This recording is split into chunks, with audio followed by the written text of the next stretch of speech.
Good morning class 7। आज जो हम पढ़ने जा रहे हैं एक छोटा सा टॉपिक है, नाम है उसका डाटा हैंडलिंग। और ये आता है किस पार्ट में मैथ के, तो स्टैटिक्स में आता है।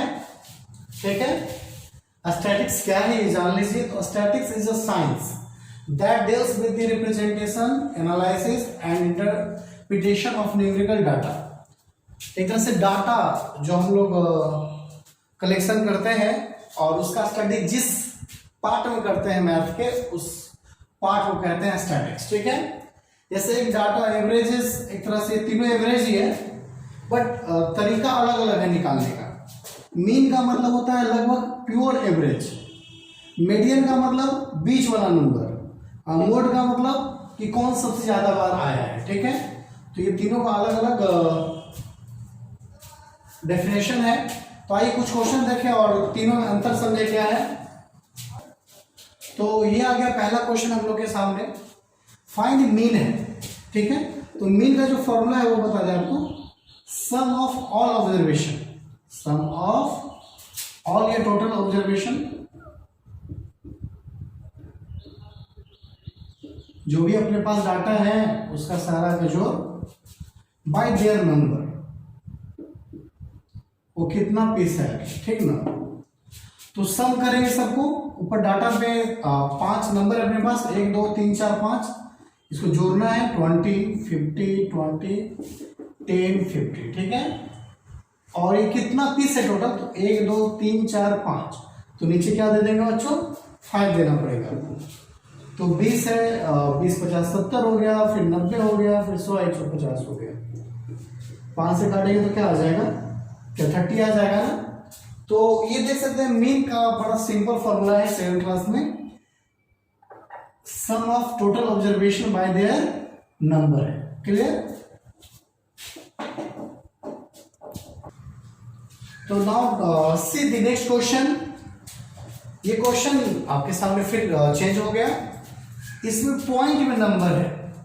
तो पॉइंट में क्या नंबर आएगा तो तरीका बदल जाएगा बनाने का, नहीं। मीन का मतलब होता है एवरेज, और समझो तीनों में सबसे ज्यादा जो यूज होता है दुनिया में एवरेज निकालने में, इसी का होता है। इन दोनों का यूज बहुत ही कम होता है। सम ऑफ टोटल ऑब्जर्वेशन, तो यहाँ पे सबको जोड़ना है। पहले 48.0 जो ऑब्जर्वेशन अपना, 45.5 25.5, फिर 26 हो जाएगा, फिर 32 और फिर 33.5 बाय देयर नंबर। यहां पे पूरा लिख सकते हैं नंबर ऑफ ऑब्जर्वेशन। क्या लिख सकते हैं आप, नंबर ऑफ ऑब्जर्वेशन, ऐसा लिख दिया देयर नंबर। तो आइए कितना पीस है ये गिन लिया जाए, 1 2 3 4 5 6, तो नीचे क्या आ जाएगा इस बार 6 आ जाएगा। ठीक है, तो आइए इसको जोड़ने का कोशिश करें। 0.5 0.5 0.5, यानी 3 बार 0.5 आया, तो ये हो गया 1.5, तो 5 रुकेगा और 1 आगे चला जाएगा। ठीक है, अब जोड़िए 3 2 5 6 11 16 21 29 और 1 था तो 30 बन गया और हाथ में रह गया इस बार 3।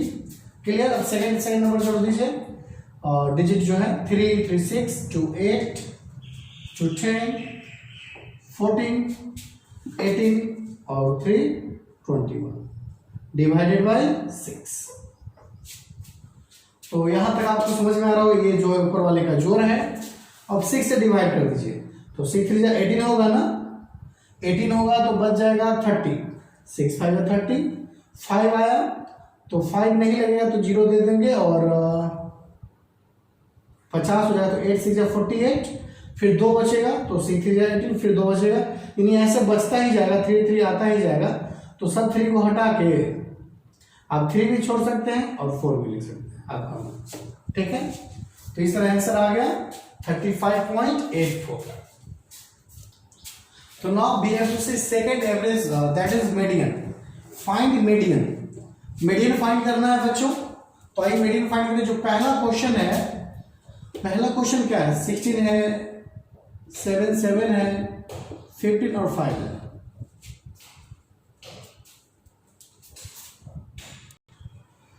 तो सबसे पहले बच्चों हम लोग करेंगे क्या कि इसका हम लोग असेंडिंग ऑर्डर लिख देंगे।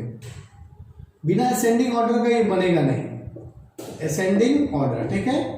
सबसे छोटा कौन है तो 5 है, उससे बड़ा कौन है तो 7 है, फिर 7 है, फिर 15 है, फिर 16 है। क्लियर? तो आप देख सकते हैं 5 है, 7 7 15 16 है। कितने नंबर्स हो गए? 5 ना। जो ऑड है क्या है? ऑड। अब आपको निकालना होगा मीडियन। मीडियन का फॉर्मूला बड़ा ही सिंपल है। ऑड रहने पे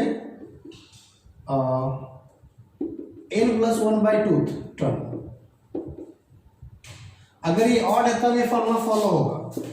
n+1 यानी 5+1/2, 6/2 यानी 3 ना, थर्ड टर्म। तो बताइए थर्ड टर्म है कौन? 1 2 3 7। तो ये असेंडिंग ऑर्डर करने पे ही बनेगा।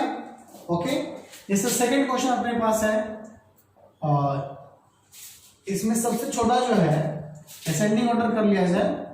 सबसे छोटा है 10, उसके बाद 2 बार 20,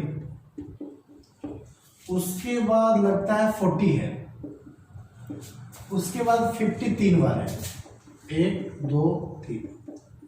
अगर मीन निकालना होता तो सबको जोड़ते और इसके नंबर से डिवाइड कर देते कितना बार ये आया है। बट मीडियन निकालना है तो देखिए समझिए कैसे बनेगा। तो हमने असेंडिंग ऑर्डर में लिखा है। अब काउंट कीजिए कितना पीस है ये, 1 2 3 4 5 6 7 7 है जो ऑड नंबर है।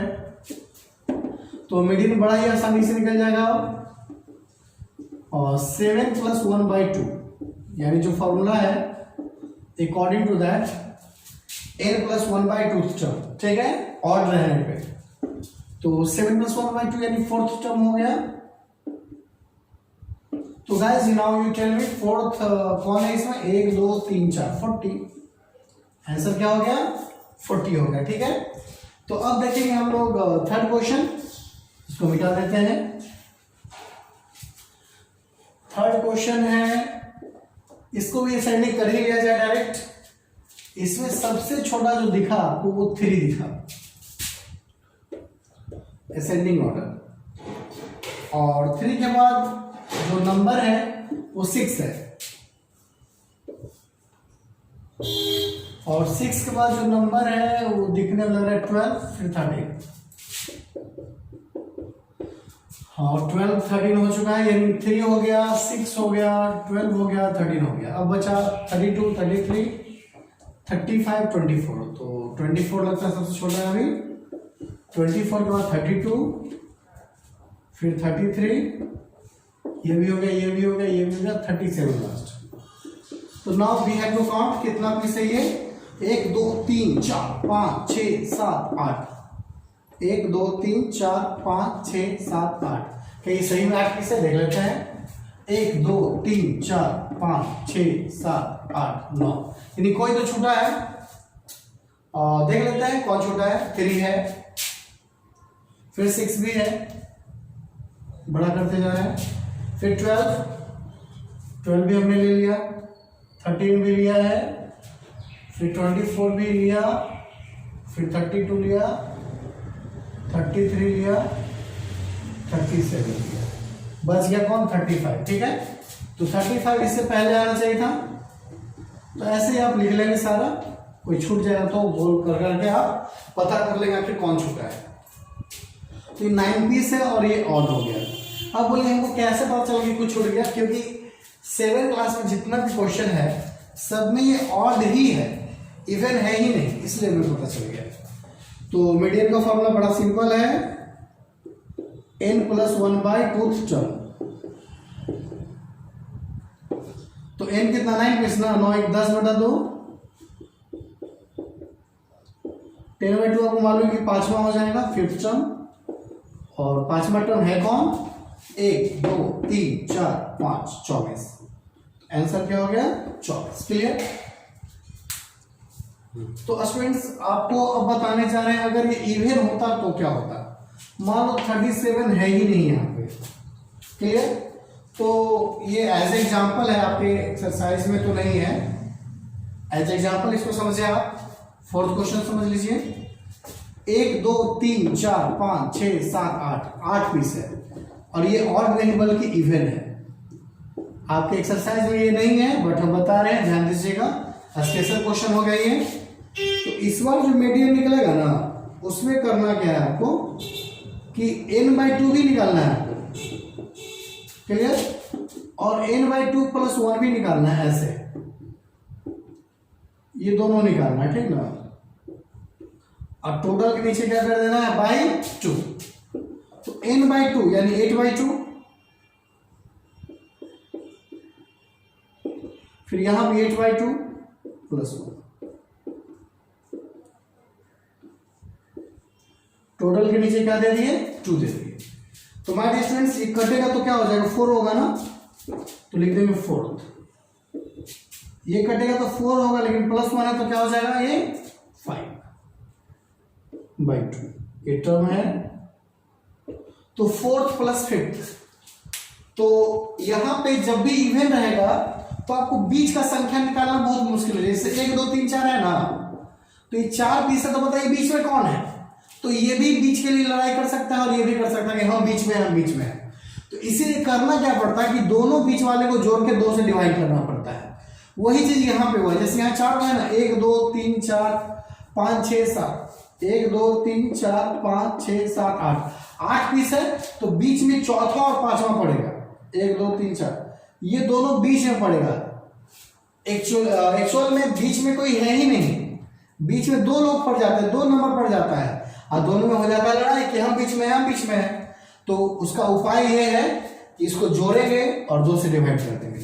13 + 24/2 कितना आ जाएगा गाइस, 37/2, इट मींस 18.5।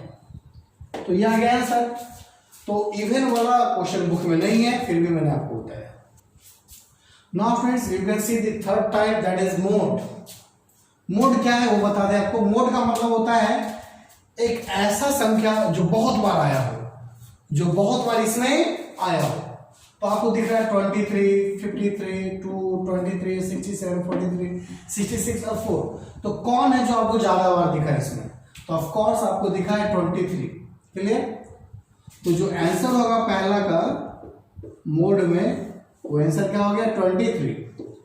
सेकंड में देखिए कौन है ज्यादा बार, तो देखने पे लग रहा है कि 3 2 बार है, 4 भी 2 बार है, और 5 भी 2 बार है, और 1 एक ही बार है। तो यहां पे कोई ज्यादा बार नहीं है, इसलिए नो मोड। थर्ड 46 है, 45 है, 34 है, 50 है, 99 है, 45, 46, 42, कौन आपको ज्यादा बार दिख रहा है। तो देखते लगा 45 ज्यादा है, 1 2 3। 46 भी देख लिया जाए, 1 2 3, ये भी ज्यादा ही है। 34 एक ही बार है, 50 भी एक बार है, 99 भी एक बार है, 42 भी एक बार है। तो स्टूडेंट्स आप देख सकते हैं कि इसमें भी वही हुआ है, 45 भी 3 बार है, 46 भी 3 बार है। तो कौन आंसर होना चाहिए। तो फिर मेरा मन करा कि नो मोड लिख दे, ठीक ना। फिर एक काम करते हैं आप लोगों के लिए, इन दोनों को ही मोड मान लिया जाए। इसमें 3 और 5 सेम टाइम था, 3 3 2 बार, और 5 5 भी 2 बार, और 4 4 भी 2 बार था। तो 3 भी आंसर होना चाहिए, 4 भी एंड 5 भी। यहाँ क्या हो जाएगा, 45 एंड 46। जो ज्यादा बार आया है वो उसका आंसर हो गया, ठीक ना। ओके, समझ में आया आपको। तो चलिए माय डियर स्टूडेंट्स, अब देखते हैं एक बार ग्राफ का क्वेश्चन। तो 2 टाइप और बचा हुआ है, ये नेक्स्ट एक्सरसाइज में हम लोग आगे, नाम इसका बार ग्राफ। क्लियर। तो एक आदमी का जो खर्च है, घरेलू खर्च, उस पे देखते हैं कि उसका क्या क्या खर्च है, उसका बार ग्राफ बनाना होगा हमको, ठीक है। एक्सपेंडिचर ऑफ अ मैन, एक आदमी का खर्च है, वो देखते हैं क्या क्या खर्च है बेचारे का।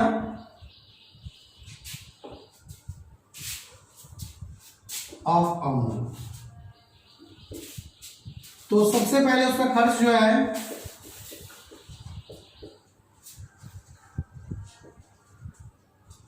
वो रेंट पे है, रेंट मान लो 3000 देता है वो।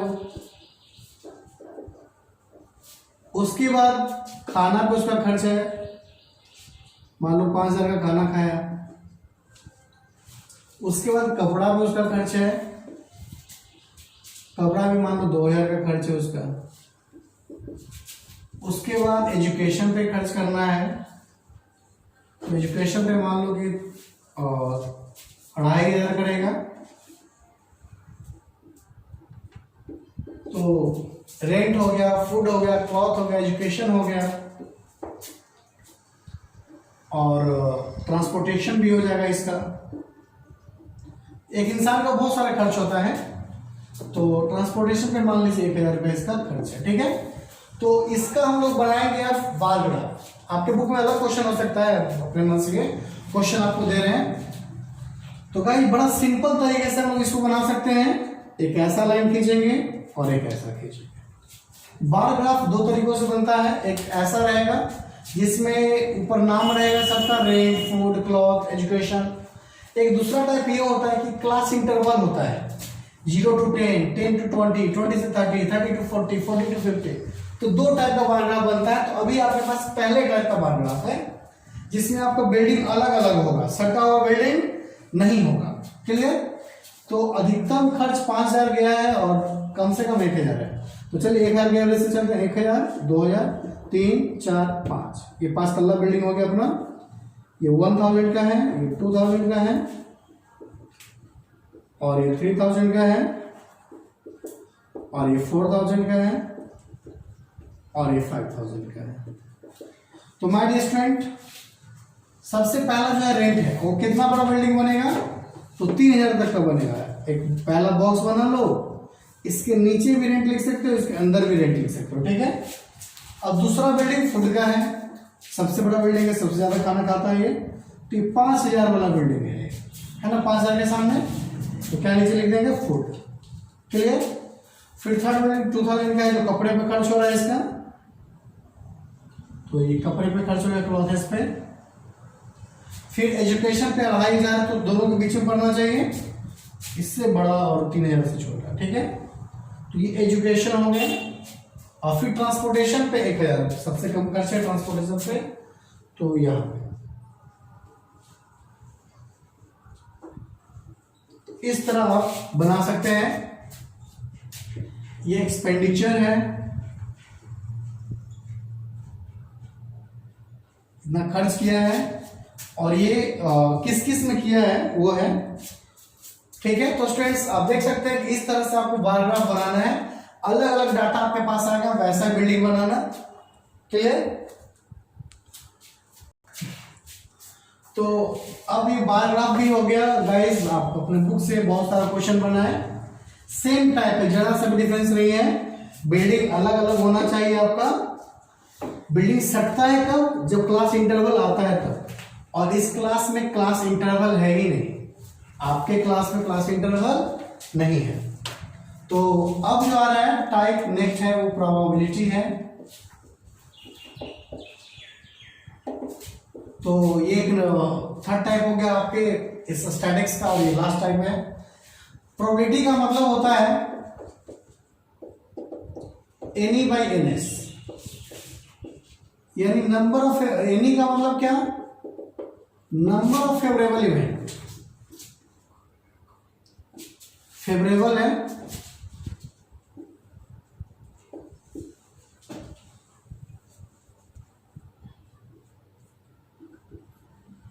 ओके। और एनएस का मतलब है number of all event, total event.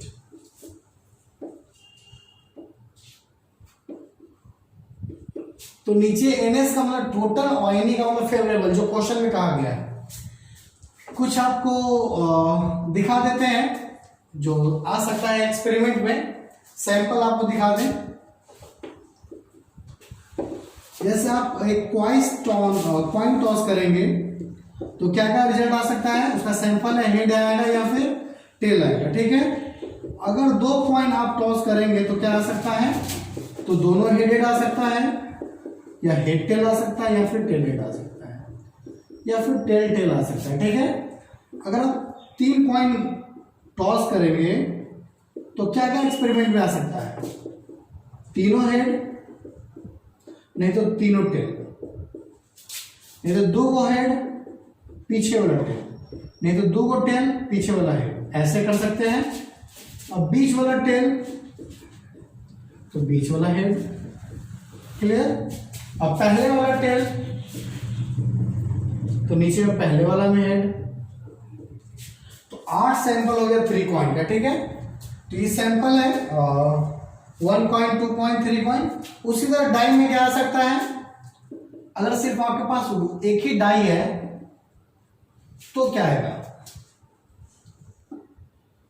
तो स्टूडेंट आपको बता दें, डाई जब 1 लिखना है तो हमें डाइस लिखना होगा, 2 रहेगा तो डाई लिखेंगे।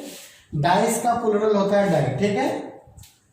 तो एक डाई है तो क्या कर सकता है? 1 2 आएगा, 3 आएगा, 4 आएगा, 6 4 5 6 1 2 3 4 5 6 आएगा, ठीक है।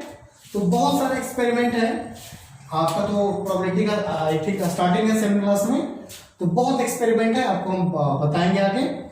तो पहले इतना आप लिख लें। तो स्टूडेंट्स एक बात अभी माइंड में आया कि डाइस प्लूरल है, ठीक ना, डाई सिंगुलर है। जब आपको ज्यादा डाई शो करना हो तो आप डाइस लिखे, DICE, और एक ही डाई है तो सिर्फ DI, क्लियर। 2 डाई का भी एक्सपेरिमेंट है, 3 डाई का भी एक्सपेरिमेंट है, एक्सपेरिमेंट बहुत सारा है, ठीक ना। तो चलिए कुछ क्वेश्चन देख लें। तो पहला सवाल ये है, what is the probability of choosing a vowel from the English alphabet. तो ये बताओ, इंग्लिश अल्फाबेट होते हैं कितने? 26 होता है। अल्फाबेट में जो लेटर्स है वो 26 है, और सिर्फ वॉवेल हमें उठाना है तो ये फेवरेबल में आ गया, तो वॉवेल 5 पीस, ठीक ना। तो इसलिए प्रोबेबिलिटी अपना सिंपली NEYNS, तो NEYNS, और ये हो गया 5/26, ठीक ना। आंसर क्या आ जाएगा? 5/26। Next, what is the probability of choosing odd number between 1 to 11। तो जो सैंपल है वो 1 है, 2 है, 3 है, 4 5 6 7 8 9 10 11, ठीक है। तो ये अपने पास सैंपल है। तो बताइए ऑड नंबर कितना है? ऑड ही तो चुनना है ना। 1 2 3 4 5 6, टोटल नंबर कितना? तो 11 पीस है, इसलिए प्रोबेबिलिटी क्या आ जाएगा? तो NEYNS 6/11, ठीक है। तो you can see very easy it is. अब आपको दिखाएंगे नेक्स्ट क्वेश्चन। जैसे इसको मिटा देते हैं। एक क्वेश्चन है कि एक बैग में रेड बॉल है, ब्लैक बॉल है, व्हाइट बॉल है, तो उसका क्या प्रोबेबिलिटी होगा? व्हाइट का, रेड का, ब्लैक का, ब्लू का, ठीक है। थर्ड क्वेश्चन है, in a bag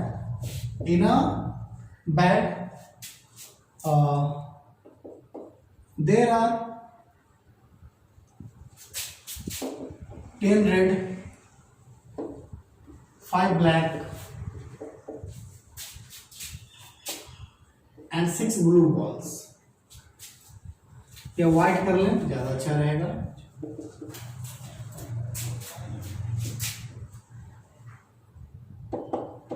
find the probability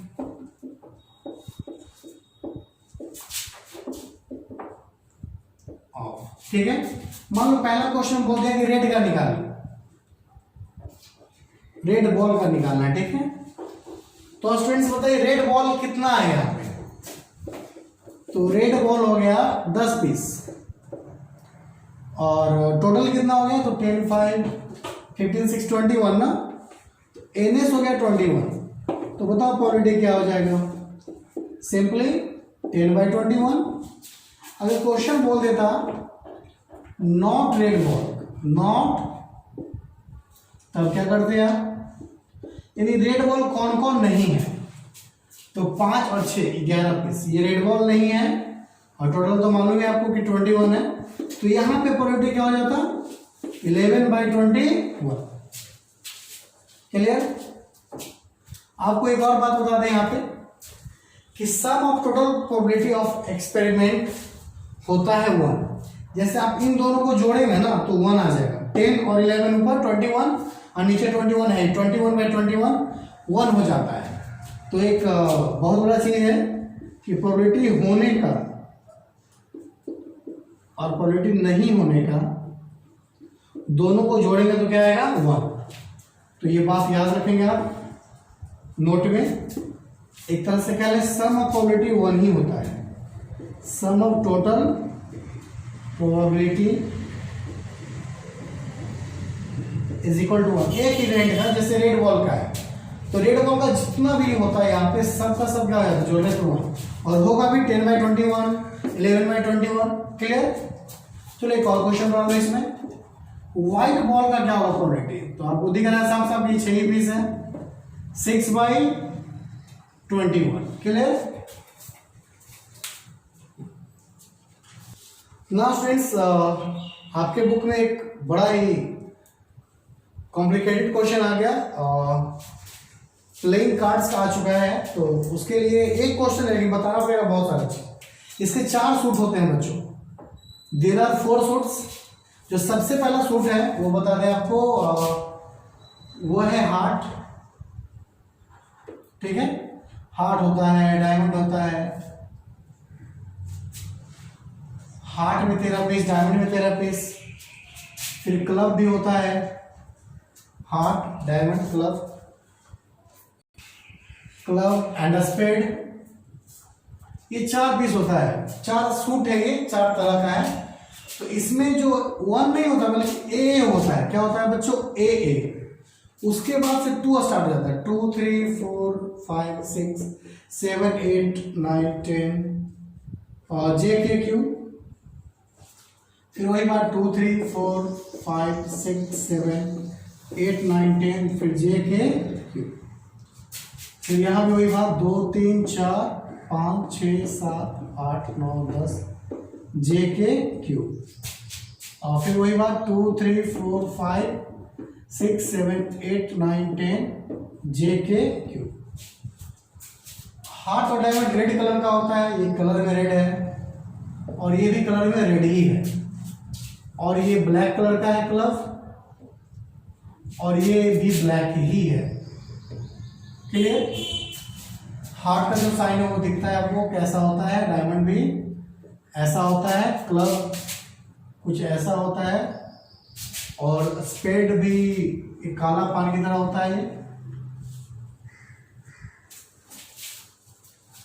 तो इन तीनों का नाम है फेस कार्ड, क्योंकि चेहरा बना रहता है। जेके क्यू में क्या बना रहता है, चेहरा। और ए को बोलते हैं इक्का यानी एस कार्ड। ये बाकी नंबर कार्ड है बीच में। तो जैसा कि आपको दिख रहा है, अब कोई पूछेगा आपसे कि कितने राजा लाल हैं, रेड कलर के राजा कितने पीस हैं, तो क्या 4 बोल दीजिएगा, 2 ही बोलना होगा आपको। टोटल राजा 4 है, लेकिन 2 लाल है 2 काला है। K for king, Q for queen होता है। तो दो रानियां काली हैं, उधर काली है और इधर लाल है।